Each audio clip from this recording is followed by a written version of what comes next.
Hello everyone. Today, I have a story I want you all to hear.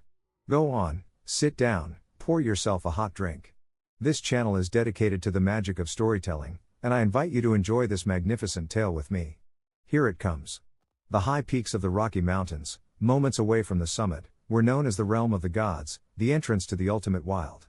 Year-round, the perpetual snow gleamed cold, reflecting the sunlight and seemingly rejecting any visitors. It was a world ruled by absolute silence and solitude, where barely a trace of life dared to linger. At the apex of this white purgatory reigned a creature who was king. His name was Ghost, a massive, old Alaskan Malamute with a coat of pristine, snow-white fur. He had once shared the trails with a trapper from the valley, but now he had broken his chain and claimed this extreme, desolate wilderness as his own kingdom. His golden eyes held the color of deep solitude and an unshakable despair, etched by the long years. A few winters ago, Ghost lost everything. The warm life and future of his mate and 6 tiny pups were snatched away in a single, roaring storm. An avalanche, a white tsunami, swallowed his small happiness whole. He dug frantically, hacking and straining until his lungs burned, but all that returned to his paws were the lifeless, icy cold bodies of his children. Since that day, Ghost's heart had died. His emotions were frozen, and inside him, only a blizzard of hatred raged. He refused to believe the avalanche was merely a natural phenomenon. Moments before the roar, he had clearly heard it, a chilling, unearthly howl echoing along the mountain ridge. It was the sound of the cursed ones, the gray wolves, creatures supposedly eradicated from this land.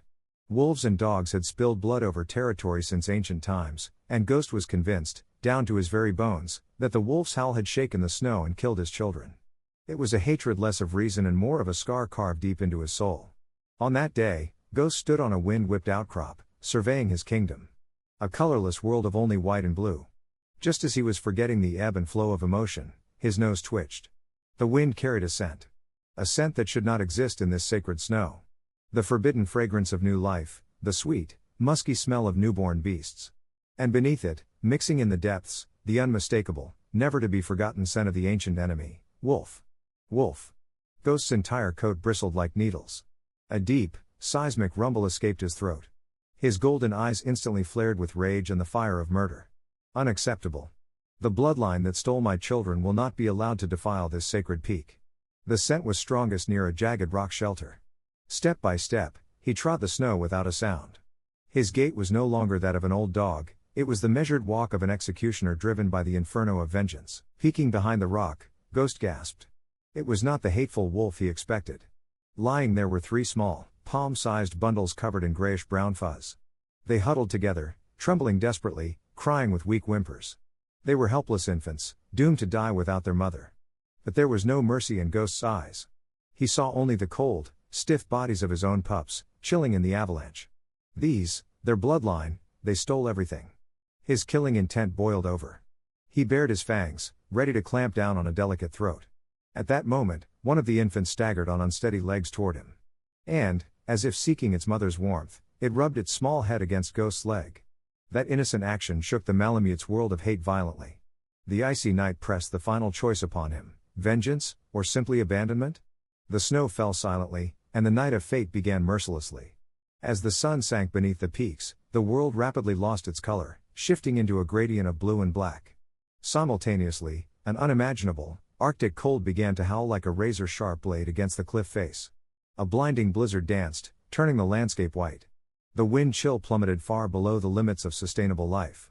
Let them freeze. That is the most fitting punishment for their kind. Ghost lay his huge body down a few feet away from the pups, resolving to be a cold, detached observer.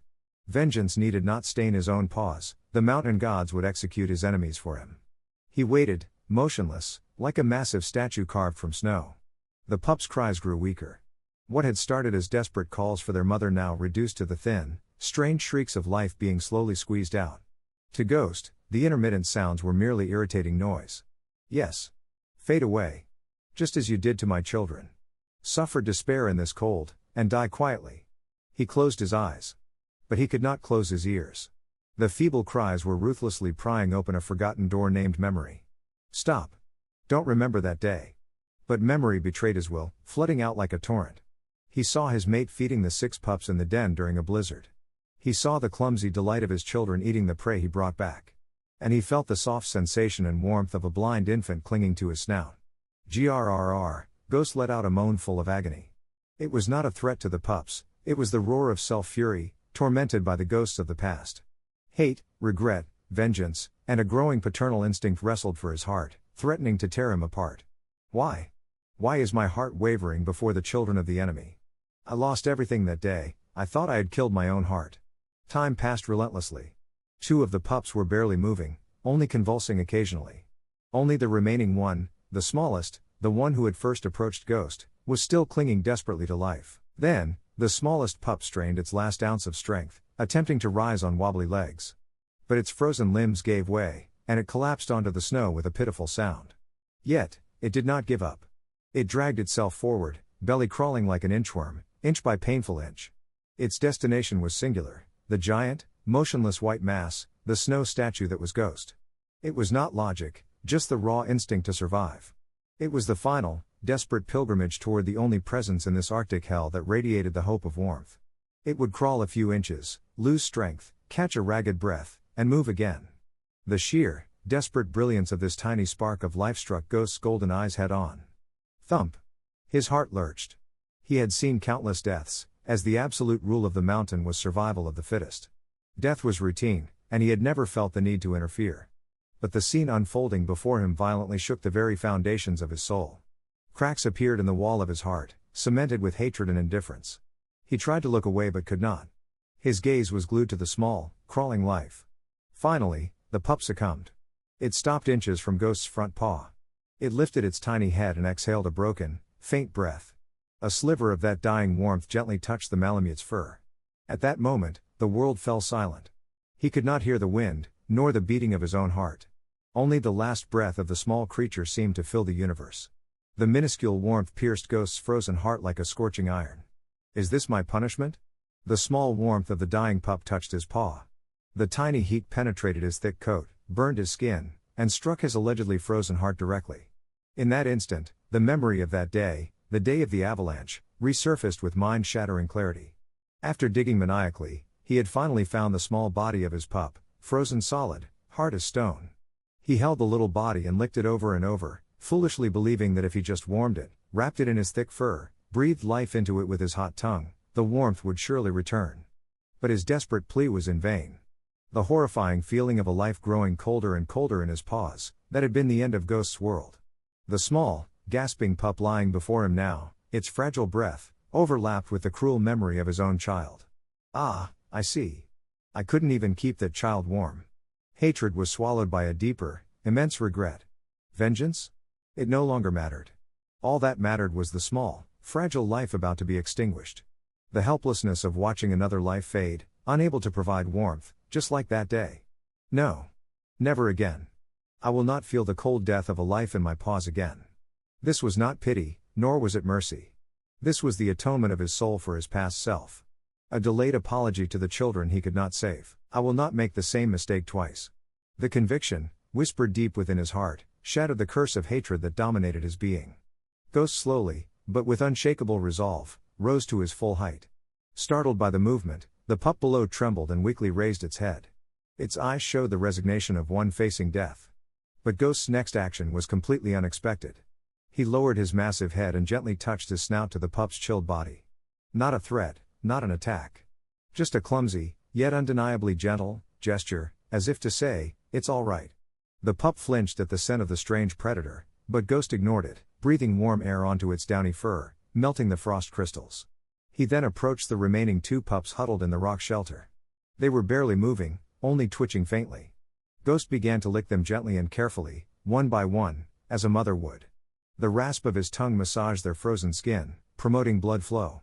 Then, as if handling fragile treasures, he carefully picked them up in his mouth, taking the utmost care that his sharp fangs would not harm their delicate bodies. He carried them back to where he had been lying, gently placing them on the snow. Having gathered all 3, Ghost lay down again, using his huge body and bushy tail to create a perfect, circular nest, completely shielded from the wind. He nudged the 3 pups toward the center, pulling them beneath his belly, the warmest place. Initially scared by Ghost's enormous size and unfamiliar scent, the pups relaxed as the overwhelming warmth enveloped them. Thump! Thump! The slow, Regular beat of Ghost's heart was the safest lullaby in the world. Instinctively, they burrowed deeper and deeper into the warmth, and soon their small breaths began to harmonize. Ghost quietly closed his eyes. The weight of 3 small lives in his arms, their regular breathing, a sensation he had taken for granted, and then lost forever, was now back. The den was filled with the unmistakable scent of the enemy, but it no longer bothered Ghost. It had become the scent of the new family he must protect. What destiny would the dawn bring to this strange family, one that defied the laws of nature and their own past? As the dawn light stained the snow crystals gold and crimson, the 3 wolf pups awoke in the world's safest cradle. The first to open its eyes looked around curiously. Before it stretched the giant white wall of Ghost's chest. The regular thump-thump of his heartbeat was like the drumming of the earth, filling them with strange comfort. Unfamiliar surroundings, unfamiliar scent. Yet, they felt no fear. The overwhelming warmth and scent of Ghost, which had soaked into them overnight, had convinced their instincts completely, they were safe. Ghost had been awake long before the pups. He hadn't moved an inch. The sensation of the tiny, fragile lives breathing and warming him was so unfamiliar, and yet so desperately missed. It was not uncomfortable. Rather, he felt a strange fulfillment, as if the hollow cavern in his heart, carved out by the avalanche, was slowly being filled. As the sun rose completely, cute, hungry whimpers began to rumble from the pups' bellies. They burrowed into Ghost's belly, crying as if seeking their mother's teat. Ghost looked momentarily confused. Naturally, he could not provide milk. How was he to raise these small lives? Providing warmth was one thing, sustaining life was quite another. After a moment's thought, Ghost decided. He gently lifted the pups from his warm embrace and carried them one by one to a safe, wind-sheltered spot behind the rocks. He let out a low, short growl. It was not a threat, it was the unmistakable, undeniable command of a father: stay here and wait. The pups, as if understanding his words, huddled together and lay still. Ghost gave them one last look, then turned away without hesitation, leaping onto the snow. His gait was stronger and lighter than it had been in years. The fact of having a life to protect had awakened the hunting instinct that had lain dormant deep within his soul, bringing it to its peak. It didn't take long. Ghost returned with a freshly caught snowshoe hare in his mouth, its fur stark white against his own. He placed the prey before the pups. But the infants, who only knew their mother's milk, were terrified of the bloody scent and backed away, unable to recognize it as food. Ghost frowned, let out a short sigh, but immediately regained his composure, displaying astonishing patience. He used his sharp fangs to meticulously shred the soft rabbit meat into tiny, millimeter-sized pieces, easily digestible for the pups. And then, like a mother feeding her young, he nudged the small fragments of meat toward the mouth of each pup with his snout. Initially hesitant, the pups could not resist their hunger. They nervously stretched out their tongues and licked the meat. The texture and taste of raw flesh, a strange sensation they had never known, was quickly embraced by their instincts as a joy. The 3 pups began to ravenously devour the meat. Ghost continued to divide the meat carefully and lovingly, ensuring they all ate equally and without fighting. From that day on, the strange, awkward family life began. Ghost hunted and carried prey for the pups every day. Under his dedicated care, the pups grew at an astonishing pace. Their downy bodies firmed up, and their trembling legs developed strong muscle. Their clear blue eyes gradually changed to the mystical gray typical of gray wolves. They no longer saw Ghost merely as a warm bed. He was their father, their protector, and their greatest playmate. They climbed onto Ghost's broad back to slide down, and they wrestled with his bushy tail, using it as a training partner. Each time, Ghost would let out a low growl, as if to say, "Stop that," but he never roughly shook them off. Instead, he skillfully shifted his giant body to avoid the risk of their sharp claws hurting themselves. One afternoon, the most active pup, mid-play, nipped Ghost's ear. The initial bite was surprisingly sharp, and a stinging pain shot through. An electric current ran through Ghost's brain, and reflexively, a threatening growl rose in his throat, his fangs starting to bare. But as his gaze met the pup's innocent eyes, all his anger melted away like spring snow. He merely let out a low huff and, as a form of reprimand, licked the pup's face thoroughly with his large tongue. That was the maximum punishment he administered as a father. The pup, seemingly delighted by the rough sensation, rubbed its face repeatedly against Ghost's, expressing affection. Different species, different appearances, different circumstances of birth. Yet, in that moment, they looked like a single family, bound by a deeper, calmer love than any other parent-child pair in the world. But they did not know the cost of carrying the scent of blood in these harsh mountains. They did not know how dangerous it was to have defenseless young to protect. The scent of their temporary paradise had already been carried by the wind to the nose of a larger, more ferocious predator, hungry for territory. The shadow of death was quietly, but surely, creeping toward their den. It was a peaceful afternoon. The fed pups were sleeping soundly on Ghost's warm belly. Ghost himself was dozing, comfortable with their weight. The intense peace was shattered by the dense scent of death rising from the forest. Snap!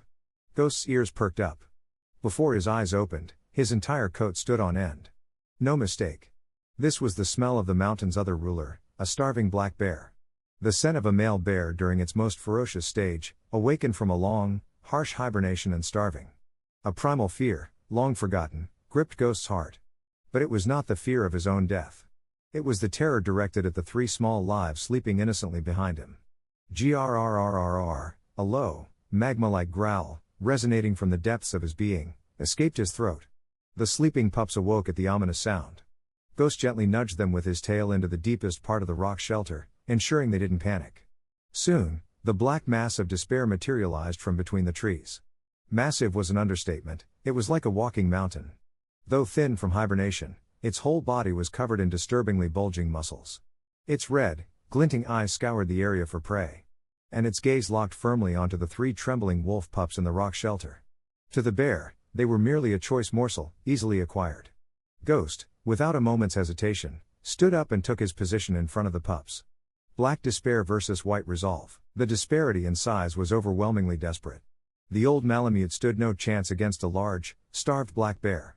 Yet, there was no doubt, no sign of retreat in his golden eyes. Awoo! Ghost's howl was no longer that of a dog, it was the scream of a father, a male who goes to war to protect his children. Do not cross this line. Try to touch them with even one paw, and I swear I will drag you down with me, even if I have to tear your throat out. His whole being screamed the promise. But hunger did not heed such resolve. To eliminate the annoying old dog, the bear swung its giant foreleg. The blow sliced the air, powerful enough to shatter rock. Ghost, his senses sharpened by adrenaline, dodged it at the last second. He then darted beneath the bear's massive body, plunging his fangs into its thick hind leg. Roar! The bear cried out in pain at the unexpected counterattack. But the thick layer of fat and muscle prevented Ghost's fangs from reaching deep. Enraged, the bear swiped its massive arm, hitting Ghost's flank. With a dull crack of breaking ribs, Ghost's body was hurled through the air like a rag doll and slammed onto the snow. Air was forced from his lungs, and blood frothed at his mouth. His vision flickered with intense pain. The bear, ignoring the seemingly defeated Ghost, continued its advance toward the pups. Stop! In his fading consciousness, he could hear the 3 pups screaming in terror from the rock shelter. That sound was the last fuel thrown onto the fire of Ghost's breaking heart. He whipped his broken body, let out a beastly roar, and stood up again. He charged directly at the bear. Not aiming for the neck. Not the head. The one final, desperate move. Ghost leapt skyward, ducking beneath the bear's descending arm, and clamped his jaw onto its face. His sharp fangs tore flesh and crushed bone, burying themselves deep into the bear's most sensitive and vulnerable part, its nose. I.e. A tremendous shriek, loud enough to shake the entire mountain, erupted. Overcome by unimaginable agony, the bear's giant body convulsed. Ghost was flung off, hitting the rock face violently. But his desperate strike had succeeded in destroying the bear's senses and its focus.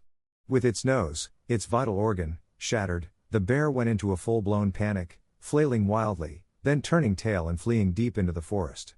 Silence returned to the snowfield. But there was no victor. Only the sight of the old king, motionless, his pure white snow coat stained crimson with his own blood. His breathing was shallow. The light in his glazed golden eyes was rapidly fading. Whine! The pups rushed out from the rock shelter, gathering around him, desperately licking his wounds. Their father's body, which should have been warm, was growing colder. In their despair, they could only cry. He had fulfilled his duty as a father, protecting his children. But was the price his own life? The frantic whimpers of the pups seemed faint, small echoes from a distant world, to Ghost's ears. The battle ended, and a graveyard silence returned to the snowfield. But it was not the silence of peace.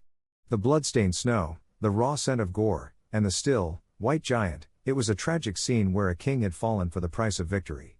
Cuckoo! The wolf pups were utterly bewildered. The collapse of their absolute protector, their entire world, was a despair equal to the sky falling. Terrified and confused, they didn't know what to do. But they did not flee. Instinct forbade it. The 3 began to huddle against Ghost's motionless body. The largest pup gently pressed against his deeply wounded flank. Another rubbed its cheek against his blood-soaked neck. The smallest one simply continued to lick the wound on Ghost's limp front paw. Their actions were devoid of medical knowledge. It was merely a pure, desperate prayer to somehow restore what was broken. They shared their small body heat, trying to warm their father's cooling body.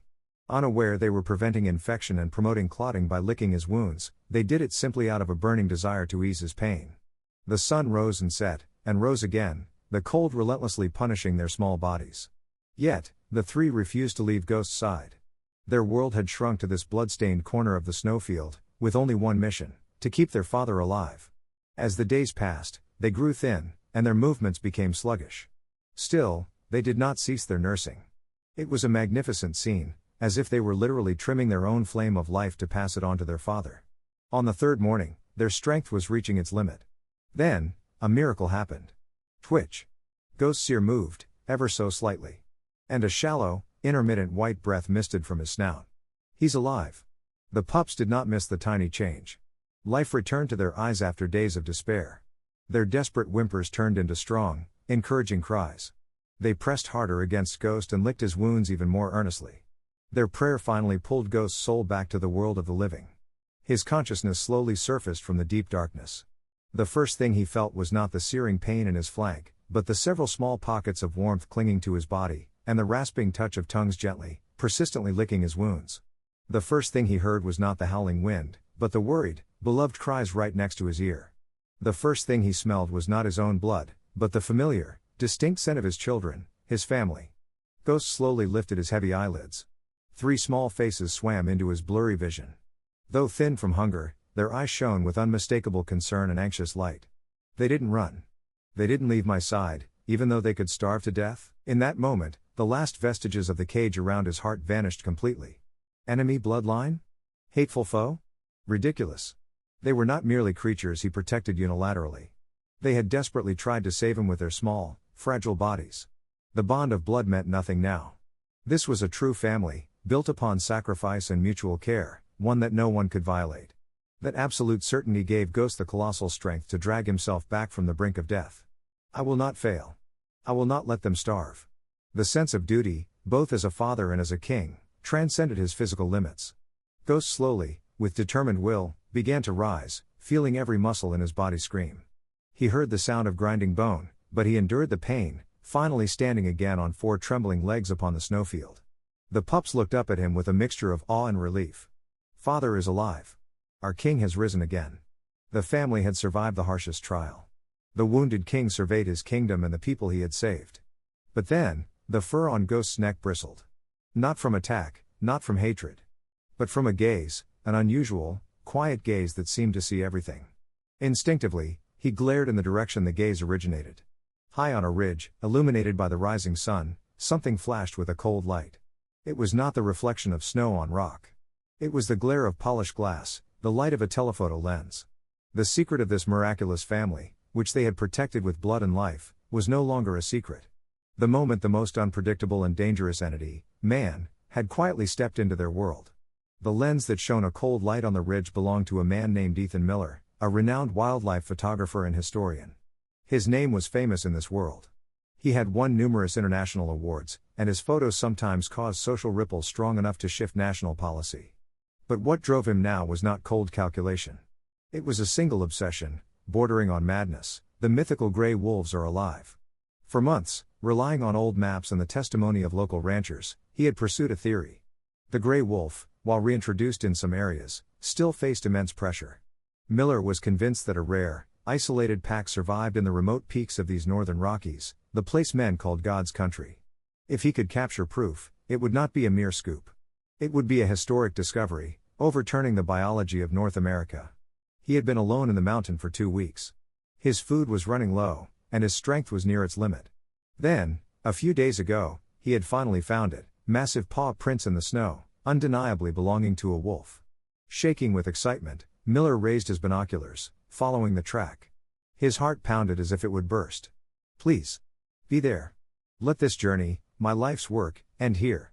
And then, his lens finally captured the sight. But the scene that unfolded completely shattered his expectations and assumptions. There were wolves. Not one, but 3 young wolves, still showing signs of immaturity. Beautiful, majestic figures carrying the ancient gray wolf blood. But that was not the problem. Huddled at the center of the 3 wolves stood one gigantic white dog, an Alaskan Malamute. Its body was covered in deep wounds, its pure white coat smeared with dark red blood in all the wrong places. The surrounding snowfield was stained with blood, like a gruesome crime scene. No, Miller gasped. Was it a hallucination? Was his brain addled by altitude sickness? He took his eyes from the lens, rubbed them hard, and looked again. The scene remained unchanged. More than that, an unbelievable sight met his eyes. The gravely wounded Malamute was gently rubbing its snout against one of the young wolves, which returned the gesture with complete trust, leaning into the dog's side. Dog and wolf, ancient enemies, who should fight to the death, were nestled together like father and sons. As an experienced photographer and a mountain man, Miller instantly understood the situation. The giant bear tracks left in the snow. The horrific, near-fatal wounds on the Malamute. The unharmed wolf pups. Could this Malamute have fought a massive black bear alone and saved these wolf pups? Understanding defied logic, and emotion superseded thought. His professional instinct automatically moved his fingers. Click. Click. The dry sound of the shutter echoed in the silent snowfield. With trembling fingers, he adjusted the focus, the exposure, and relentlessly pressed the shutter. The snow stained by the morning sun, the wounded white protector, and the 3 beloved God's messengers, the light, the story, the whole thing was perfect. He knew it. The photos being recorded on his camera now would undoubtedly be the pinnacle of his career, his masterpiece. The cover of international science magazines, interview requests from media worldwide, fortune, fame, everything a photographer could want was being recorded on this small card. But as he continued to shoot, a cold emotion, separate from the excitement, began to dawn in his heart. He was not just a recorder. He was a witness. A witness to a form of love so sacred and noble it seemed otherworldly, transcending species. And simultaneously, he realized a terrifying truth. The moment this photo was published, everything would end. Scientists would organize research teams. The government would intervene under the guise of protection. The media would sensationalize the story. Gaping humans would trample into this God's country. The wolf pups would be protected, never to return to the wild, spending their lives in research facilities or zoo enclosures. And the old dog, who risked his life to protect them, would be hailed as a hero but separated forever from the wolves he considered his children. The miracle he was seeing through his lens was destined to be destroyed by the very act of him pressing the shutter. Miller slowly lifted his finger from the shutter button. The camera in his hand suddenly felt heavy as lead. The perfect photos were displayed on the LCD screen, the crystallization of the dream he had chased his entire life. But when he looked through the lens again at the strange, yet perfect, family huddled together, a single question echoed heavily in his soul: am I the recorder of this miracle, or its heartless destroyer? The fate of this sacred family now rested entirely on his fingertip. Miller stood frozen like a ghost. The camera in his hand weighed down his arm with the burden of his entire life. Below him, the miraculous family was nestled quietly. Ghost, covered in wounds, occasionally twitched in pain, yet maintained his position, watching over the pups so they could feel safe. He was truly a wounded king. That night, Miller retreated to his small base camp closer to the foothills. He opened his laptop and loaded the captured data. Looking at the images on the screen, he caught his breath. This is the realm of the gods. It wasn't just a great shot. It was a record of pure love that transcended human technique and sensibility, a scene only nature or a higher power could create. The wounded protector, the trusting children, the contrast of blood and snow. He would never take a better photo in his lifetime. The demon of ambition whispered in his head, "Look. This is the answer to your life. Publish this, and you will secure your place in history. Fame, honor, everything will be yours. The world has the right to know this miracle. You must deliver it." He let out a short, sharp breath at the perfect temptation. The image of himself being praised globally, the published photo book, the documentary film, the wealth he could never spend. The temptation was overwhelming. But when he scrolled through the images and reached one where Ghost and the pups were rubbing faces together, another, quieter voice spoke from the depths of his heart, one he could not ignore. "Is this really what you wanted?" The voice questioned him. Why had he become a wildlife photographer in the first place? Was it not because he was captivated by the unspoiled beauty and sanctity of nature, away from the illusion of the city? Was it not because he believed his mission was to transmit that soul to the world through his lens? Throughout his career, he had seen countless times how human intervention led to tragedy. Animals captured under the guise of protection losing their spirit. Sacred places trampled by tourists. The future this photo would bring was clear as day. By pulling the trigger, this miraculous family would be torn apart and consumed by human ego. That was the very thing he hated and fought against the most. The wounded old dog risked his life for children of a different species. Though an animal, he sacrificed everything for love. What about himself? A human, about to trample that sacred love for his own fame. Hard to say who the real beast is. He muttered dryly, closing the laptop. The answer was clear. For the next few days, he did not touch his camera, merely watching their lives from afar. Ghost's wounds healed remarkably fast, aided by the pups' dedicated nursing. Soon, the pups began to proudly drag small prey they had caught themselves to Ghost. The recipients were now helping the father. This noble sight solidified Miller's resolve. On a night when the snow fell heavily, Miller performed a quiet ceremony inside his tent. He removed the digital memory card from his camera, a small plastic chip containing his glory and his future. He held it with tweezers over the blue flame of his small portable stove. Sizzle! The card warped, twisted, and finally burnt out in a plume of black smoke. His life's masterpiece was reduced to ash in seconds. A crippling sense of loss, but immediately followed by a profound, unparalleled peace. He had killed the photographer in himself. And he chose to live as the family's sole protector. From now on, his mission was not to announce this miracle to the world, but to hide it from the world. Miller began preparing to move his camp deeper, to an undetectable location for long-term surveillance. As he packed, he raised his binoculars for a final check of the surroundings. Then, something unbelievable caught his eye. On the snowy slope leading toward the valley village, a fresh set of tracks was clearly visible. They were not his. Certainly not animal tracks. They were human. There was someone else who had trod upon this God's country. A cold sweat ran down Miller's spine. The secret he had risked everything to protect might not have been a secret from the beginning. 2 more seasons passed. The melting snow nourished the streams, the brief summer nurtured the green, and then the long winter returned, locking everything in white. Through the flow of time, the wolf pups transformed into powerful beings no one could call children. Their bodies now dwarfed the size of their adopted father, Ghost. They were lithe, powerful, with thick chests, and jaws strong enough to crush bone. The ancient gray wolf blood had awakened them as the true sovereigns of this snow mountain. The family dynamic had fundamentally shifted. Where Ghost once provided all the food and protection, the 3 young wolves now hunted in concert, taking down game far too large for Ghost alone to handle, like elk. Ghost was no longer the head of the family, but a revered, yet fragile, elder. Ghost accepted this change with a mix of pride and a sharp, knife-like feeling of redundancy. Seeing the wild power they were born with, racing through the snow, was his greatest joy. But their strength cruelly highlighted the fact that he was no longer necessary in their world. No one nuzzled him as they once did. An invisible wall, the wall of respect, now existed between him and the wolves.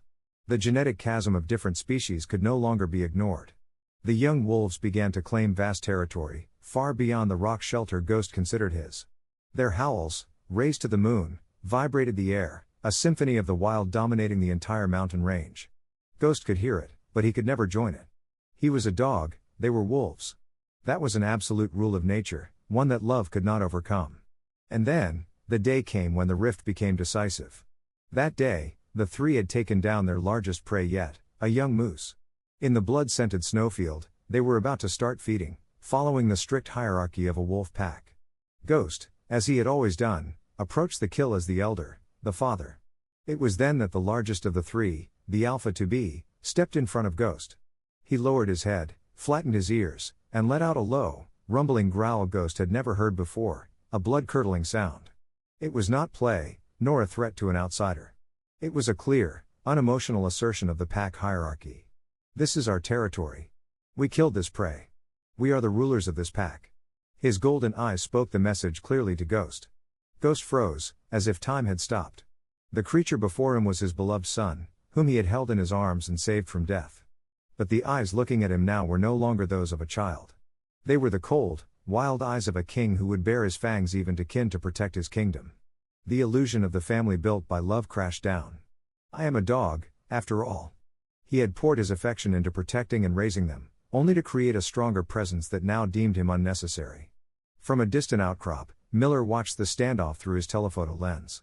A deep pain shot through his heart, too. The tragic end of the old dog's devoted, unrewarded love.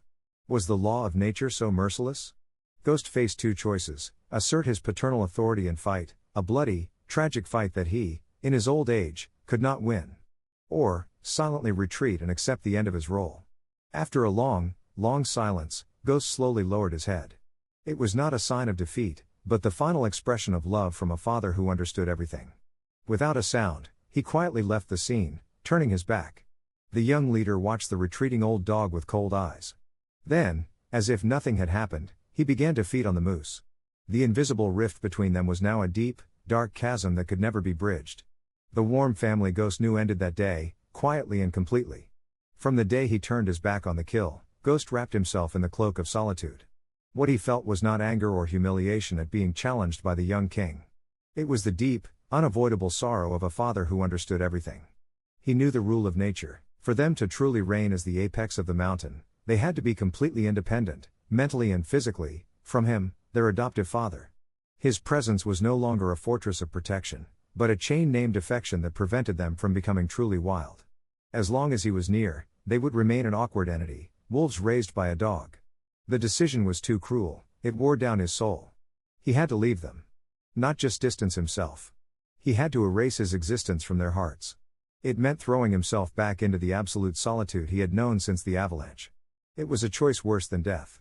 From that day, Ghost began deliberately pushing them away. He stopped hunting for himself and refused to touch any portion of the prey the young wolves brought back. He stopped gently licking their fur or rubbing snouts with them. He retreated from the center of the family, becoming a mere shadow, barely existing in the corner of their lives. The young wolves were deeply confused by their father's sudden change. The challenge over the prey was not an intentional attempt to exclude him, it was a simple, instinctual ritual for a growing male to confirm his place in the pack. In their hearts, Ghost was still the revered father, the great elder. They tried everything to win back his heart. They came to him in turns, gently nudging his body with their snouts, whining mournfully. They deliberately chose the softest, choicest parts of the kill and presented them respectfully before him. It was their maximum expression of respect and affection. But that affection tore Ghost's heart to shreds. The kinder they were, the more he realized how accepting their innocent love would steal their future. He had to be cruel. Ghost deliberately turned his face away from the meat offered to him. He met the eyes of his once beloved children with an icy, emotionless stare. When they tried to approach closer, he let out a low growl, even a threat. He did this, knowing that each action was like tearing out his own heart with his fangs. Miller recorded this entire painful exchange through his lens. He understood all too well what the old dog was trying to do. It was a tragic drama of self-sacrifice, born of love. Miller's eyes, peering through the viewfinder, were blurred with tears. But Ghost's plan backfired completely. The bond forged between the wolf pups was much deeper and stronger than he had imagined. They did not interpret his rejection as an encouragement to become independent. They concluded that their father was either gravely ill or consumed by deep sorrow. From that day on, the young wolves never left Ghost's side. They were determined not to leave him alone. Except when hunting, at least one of them remained by his side, and at night they slept surrounding him on all sides, guarding him from the cold and outsiders. The harder he tried to push them away, the stronger and deeper their affection wrapped around him. Ghost understood. Mere coldness could not break this chain of love. To destroy the bond he had created from scratch with his own paws, he needed something more decisive, more cruel. Something that would make them despise and reject him from the depths of their hearts. Ghost raised his head. His gaze fell upon the highest, most treacherous sheer cliff in the mountain, the one called the Peak of the Gods. A realm of death, said to be a place one could never return from alive. A final, cruel plan began to form in his mind. The sky was a dull, heavy gray, like molten lead. That morning, Ghost slowly rose, as if embarking on a ceremony. He let out one sharp, short howl, a sound he had not made in years. It was the unequivocal command of an absolute leader: "Follow me." The young wolves hesitated but could not disobey the sound. The absolute trust in their father remained in the deepest part of their souls. The three stood up silently and followed Ghost's retreating figure. Ghost led them not toward their usual hunting grounds. He went relentlessly higher and higher. The wind grew stronger, the air thinner. The footing changed to jagged rock and treacherous ice slopes that could collapse at any moment. The wolf pups were beginning to feel obvious anxiety. Something is wrong. Where is father taking us? But they had no choice but to follow the silent, solemn figure. Hours later, they finally reached their destination. It was a place like the edge of the world. A narrow ridge where the fierce wind scraped snow from the ground and flung it into the air. On one side was the familiar world they had climbed from, and on the other, a wider, unfamiliar wilderness of ice and rock, spread beneath a sea of clouds. A natural, absolute boundary, impossible to cross and return. This is it. This is the place of goodbye. Ghost stopped. He slowly turned and imprinted the image of his 3 sons into his eyes. His expression was a mask, devoid of all emotion. But inside his heart, all the memories since their first meeting raged like a storm. The small, trembling clumps of fuzz in the rock shelter. Their surprised faces when they first tasted meat. The day he fought the bear. The warm touch of their tongues desperately licking his wounds. The magnificent, beautiful young kings of the snow standing before him. The masterpiece he had raised at the cost of his life. There are no regrets. He didn't lick their faces as a final expression of love. He didn't even give a gentle snort. He just turned his back on them quietly, with absolute resolve. And, alone, he began to descend the way they had climbed, step by step. The young wolves could not believe what they were seeing. They couldn't understand what was happening.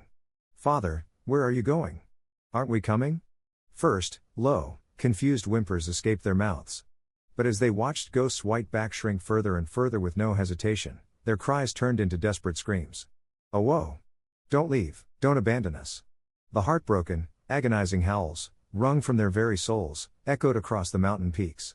It was the raw, pure grief of younglings abandoned by their parent for the first time. Every scream was a sharp, painful whip against Ghost's back. Every cell in his body screamed, "Turn back!" He desperately wanted to run back, embrace them, and tell them it was all a lie. But he didn't look back. If he did, his resolve would crumble. Hot tears streamed from his golden eyes. They froze into icy droplets on his white fur before they could run down his cheeks. He had not merely left his sons behind. He had torn half of his soul and left it on that ridge. From afar, Miller witnessed the entire tragedy. He knew this was the cruelest ceremony performed under the name of love. He etched the scene into his heart, no longer as a photographer, but as the sole historian destined to relay this magnificent story to posterity. Ghost eventually returned alone to the world that was once his kingdom, but now felt desolate and colorless. The heartbreaking howls of his sons, echoing from behind, were swallowed by the wind. Absolute silence reigned over his world. He had succeeded. He had released his beloved sons into the wild. But as payment, he had condemned himself to a living death. The clock of his life, which had started again the day he found the pups, had frozen forever in the same place as the day he lost everything in the avalanche. 3 more winters wrapped the mountain in their icy breath and passed. Time flows equally and mercilessly for everyone. Ghost's large body, which once reigned as the king of the snowfield, was slowly, but surely, covered by the shadow of old age. His once glowing white coat was now streaked with gray. His walk was no longer the stride of a hunter chasing prey, but a slow, cautious gait, as if testing every step of his remaining life. His world had shrunk from the vast territory he once dominated to the small area around his den. He was a silent, lonely, former king, waiting quietly for his final moment. But only in his heart had time stopped. Sometimes, dozing on a rock in the afternoon sun, he would feel the weight of small, non-existent bodies on his belly. Mixed with the sound of the wind, he would hear the phantom cries of playful nuzzling. He unconsciously often returned to the rock shelter where he first found the 3 pups, lying down in that cold space, as if trying to reclaim a fragment of the lost warmth. The pain of his son's absence never faded, even after 3 years. It changed from a sharp wound into a dull, chronic ache that constantly gnawed at his soul. In his memory, his sons remained small, warm clumps of downy fuzz. Meanwhile, high in the treacherous peaks of the same mountains, a new legend was being forged. The 3 wolf brothers Ghost had released were now absolute kings, completely dominating the mountain range. With their silver-gray coats and their majestic, powerful stature, they were whispered about with awe among the ranchers in the foothills. They were excellent hunters, clever strategists, and comrades bound by an iron-strong, invaluable loyalty. They had built their own perfect kingdom. One afternoon, after a hunt, the 3 brothers were resting on a sun-drenched ledge. The wind shifted, carrying a scent from the valley below, from the human settlement. The smell of livestock, human living, and the strong scent of the valley dogs. An ordinary wild wolf would instantly be alerted and flee. But the 3 brothers reacted differently. Instead of running, they all raised their heads and began to sniff the air eagerly toward the direction of the scent. Their eyes held not hostility or caution, but a deep, unexplainable confusion, mixed with a strange feeling of nostalgia. The reaction of the eldest, the leader, was the most pronounced. In the deepest reaches of his soul, a faint memory, more a sensory fragment than an image, began to surface from the mist of time. It was not a clear picture, just overwhelming sensory details. The massive, absolutely safe warmth that enveloped him in the freezing cold. The rough, huge tongue that gently licked his body. And the regular, deep, powerful heartbeat he heard constantly. The memory of the time when that was their entire world. At the center of all those memories existed a special scent, similar to the one the wind carried now, but much, much deeper, and infinitely kinder. He let out a low, soft sound in his throat. It was not a threat. It was a wistful cry, as if desperately trying to call back something lost. Down in his den near the foothills, Ghost awoke from a dream. In the dream, he had been holding the 3 pups, crying in his arms again. The sensation had been so real he had faintly smiled in his sleep. But when he awoke, only the cold wind blew emptily beside him. A fierce wave of loss crashed over him. Ghost slowly sat up, looking out at the silent, moonlit snowfield. He raised his head to the sky and let out a long, low, mournful howl, a sound he had not made in years. It was not a territorial assertion. It was the sound of love, regret, and an insurmountable solitude, forcibly sealed away for years, now overflowing from his mouth. The sound traveled on the cold night air, disappearing into the distance. It was his last, impossible prayer, that perhaps, just perhaps, his sons high on the mountain could hear his voice. The fact that the 3 wolves, guided by a forgotten memory, began to haunt the area near the foothills soon began to affect the real world in the worst possible way. A rancher's sheep disappeared. At first, it was thought to be an accident. But a few days later, when a second sheep vanished, the mood in the village changed instantly. An experienced old trapper discovered massive beast tracks near the sheep pen and swore they belonged to the mythical gray wolves. The village descended into panic. The creatures, once objects of awe as divine beings, instantly became wicked predators threatening their livelihoods. Especially the younger generation, who had no respect for old legends or nature, were driven by fear and anger. Hunt them down. The wolves are threatening our property. The cry quickly became the consensus of the entire village. Even the old trappers, who once respected the wolves, could not resist the communal pressure. They grabbed their prized rifles and began preparing for the mountain hunt. Worse, they brought out the cruel, steel-jawed leg-hold traps, banned by law, designed to indiscriminately crush the limbs of animals, from the back of their sheds. Miller received the news from a friend, a local cabin owner, and felt a cold grip on his heart. Impossible. Those 3 brothers would never risk the danger of attacking livestock. They are the proud kings of the snow. But a memory flashed in Miller's mind, a scene he had witnessed weeks ago, of the 3 brothers descending near the village, staring curiously at the sheep grazing behind a fence. They are likely not the direct culprits, Miller thought, but the fact that they showed themselves to humans was enough to pull the trigger. Miller was consumed by a desperate urgency. If he did nothing, the 3 brothers would fall into the rancher's traps, dying from bullets or suffering a slow death with crushed legs in the snow. Was the miraculous family he had sacrificed everything to protect destined to end so miserably, due to human selfishness? Persuading the villagers was futile, he would be labeled a madman. Driving them deeper into the mountain? They were no longer a threat one man could handle. He would likely be killed himself. He was out of options. Then, a final possibility flashed like lightning in his mind. If there was one being who could stop this tragedy, it wasn't a man. It was the only being who could deliver a message directly to their soul, in their own language. Ghost, the White King. It was a faint hope, almost a prayer. He hadn't seen the dog in 3 years. He might be dead. But Miller had no choice left. He immediately packed his gear and rushed into the snow mountain, relying only on vague memories to find Ghost's den. Ghost. Where are you, Ghost? After a full day of desperate searching, he finally found him. Ghost was alive. But he was older and more emaciated than Miller remembered. He lay there on a rock as if discarded, his eyes seemingly devoid of the will to live. Miller slowly and quietly approached him. He knelt before the old dog, who couldn't understand human words. Instead of words, he spread a few photos on the snow, pictures he had taken and kept secret for the last 3 years.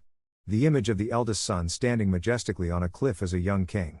The 3 brothers nestled together sleeping. The complete record of their growth was there.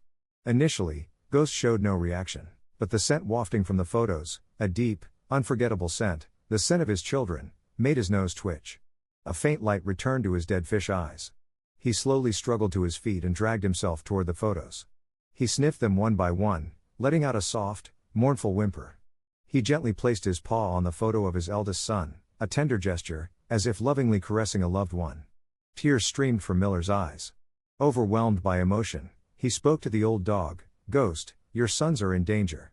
The men are coming with guns and traps to kill them. Please, you must save them.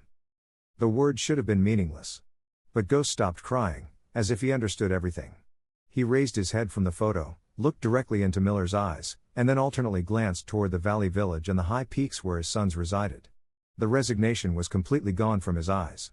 Instead, a cold, quiet, ancient fire burned, the absolute resolve only a father can possess when his children's lives are threatened. The forgotten king stood up to fulfill his last mission. But would he be in time? Ghost didn't hesitate for a moment. He gave Miller one last, deep, quiet glance, a look of thanks and an odd trust, as if entrusting the future to him. The next moment, he turned and dashed into the snow. It was no longer the breakneck speed of his youth. Old age and old injuries made his movements clumsy. But the sheer force of will in every step surpassed his former self. No time. Must reach my sons immediately. His senses as the former king of the wild were fully awakened. His nose greedily and accurately analyzed all the information the wind carried, the acrid smell of gunpowder, the cold metallic scent of the steel traps, and the unpleasant human odor mixed with fear and aggression. Sorting through it all, he accurately predicted the hunter's pursuit route. His journey was a deadly obstacle course lined with traps. He skillfully avoided the main game trails the ranchers would use, taking the shortest route through the treacherous rock faces only a true mountain master would know. Soon, his nose clearly detected the presence of a trap. A steel-jawed trap cleverly camouflaged by snow. If an animal carelessly stepped on it, the cold steel teeth would shatter its ankle. Ghost forcefully rubbed his own scent onto the ground, leaving a strong warning sign for his sons. Then, he took a long, dangerous detour. His aging body screamed. The old wound he received fighting the bear burned like fire. His lungs ached, desperate for the thin air. He stumbled and fell into the snow multiple times. But each time, he gritted his teeth and stood up. The image of his magnificent, strong sons in the photo was burned into his mind. That image surpassed his physical limits again and again. At that moment, a dry sound echoed from a distant valley. A rifle shot. Ghost's heart froze, gripped by an icy claw. Too late? Did I not make it? That desperate thought gave his body one last, ultimate surge of strength. He ignored the physical damage and launched himself in a final, frantic sprint toward the sound. Meanwhile, Miller was fighting his own solitary battle. He could not stop the ranchers, but he could disorient them.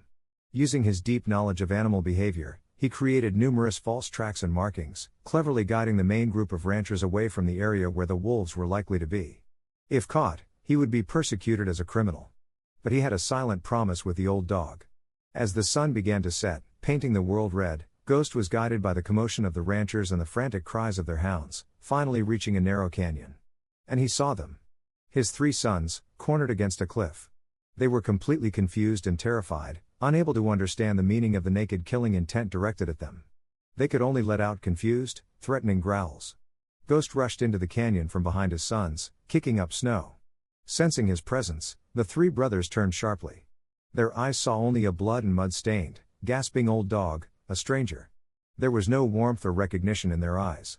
Years are an eternity in the wild, and though the scent was vaguely familiar, their conscious minds could not recognize who this dog was. To them, he was merely a new enemy siding with the humans. Grrr. The eldest, the leader, bared his teeth and let out a fierce growl at Ghost. Back off. This is our fight. Don't interfere. The son he had so lovingly caressed in the photo was now baring his sharp fangs at him. The ranchers paused for a moment at the sudden appearance of the white dog. Why is this old dog here? The brief confusion created a moment of silence. But it wouldn't last. Ghost stood between the ranchers and his sons. But his sons saw him as an enemy. He was completely alone. The bond he had trusted had been mercilessly severed by time. The memory he relied on had betrayed him at the worst possible moment.